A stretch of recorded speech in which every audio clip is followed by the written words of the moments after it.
Hey everyone, welcome back to my channel. We're making stuffed deep fried banana peppers and we're starting right now.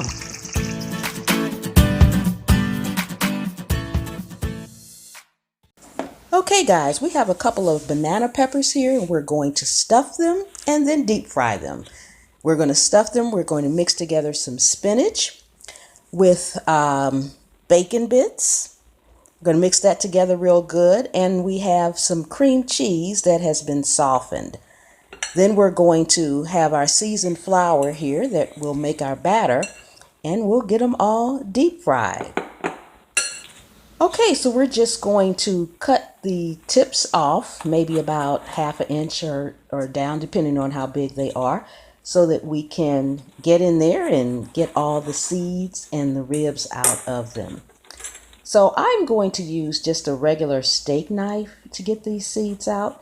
You want to make sure that you get all the seeds out and all the ribs out so that you'll have plenty of room to get all your stuffing all the way down in there. Just kind of scrape a little bit and take your knife around on the inside, but you need to really be careful so that you won't slice through the peppers. Just make sure that you get all the seeds and the ribs out of each one completely, because when you stuff them, you need to be able to stuff them all the way down to the bottom. So just kind of scrape those out, and then I'm going to cut a little bit more off of this one because I just saw a little brown spot there, so I'm going to get that off. Finish this up and get all the seeds and the ribs out. Then we'll be ready to get everything stuffed. So now we'll just mix all of our filling together with the cream cheese. Get all this into a bigger bowl so that we can mix it. And here's our spinach. Add that in. Then I said bacon bits earlier, but these are actually bacon pieces. There's a crumbled bacon. There is a difference. Bacon bits tend to be just kind of hard and salty. But these are actually just crumbled up pieces of bacon. So you want to make sure you get all that mixed together so that when you do stuff them, one doesn't have all the bacon bits and the other one just has the spinach. You want to make sure everything is evenly mixed and combined. I'll just put the rest of these bacon pieces in here, test my skillet, make sure it's getting hot. And we're going to get that filled up now. You just want to stuff it in there. And I actually have a small, this is just a baby spoon, got them from the dollar store. I think it was like 12 in the pack.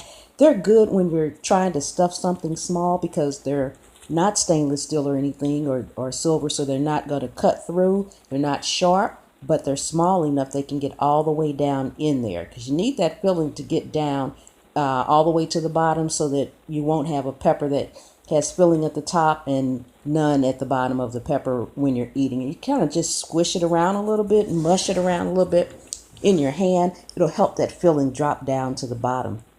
You just want to stuff it in there, make it neat on the top, and we'll get this second one stuffed here, and then we'll be back and start to fry. And now that we have them all stuffed neatly, and now we are ready to batter and fry.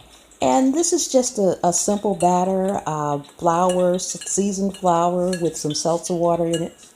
And we're going to make sure they're very well coated. Our skillet has heated up to medium hot. And just make sure they're well coated. You can shake off the excess. You don't need that extra going into the skillet.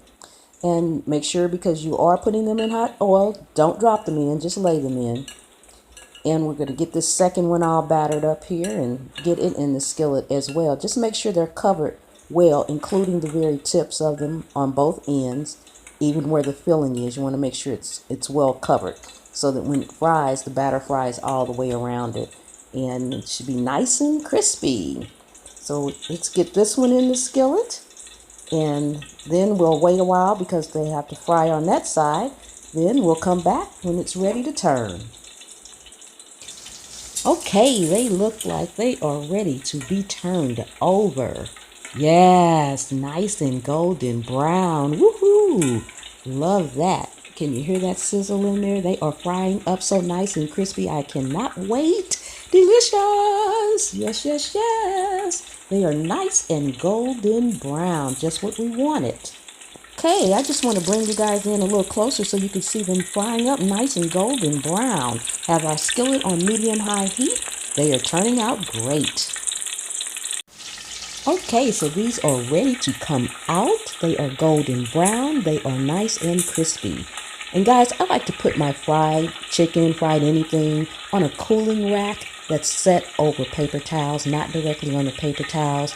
Because if you set it directly on a paper towel or something, it tends to get soft on that side. So to keep them nice and crispy, and oh, look at that. They are golden brown and crispy. Yes!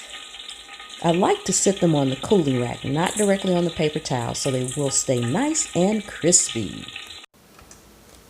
They are nice and crispy, and I cannot wait to dig in, but I'm just going to cut one right quick so that you guys can quickly see the inside. Oh, can you hear that crunch? Excellent. And this is what they look like on the inside. Oh, hot.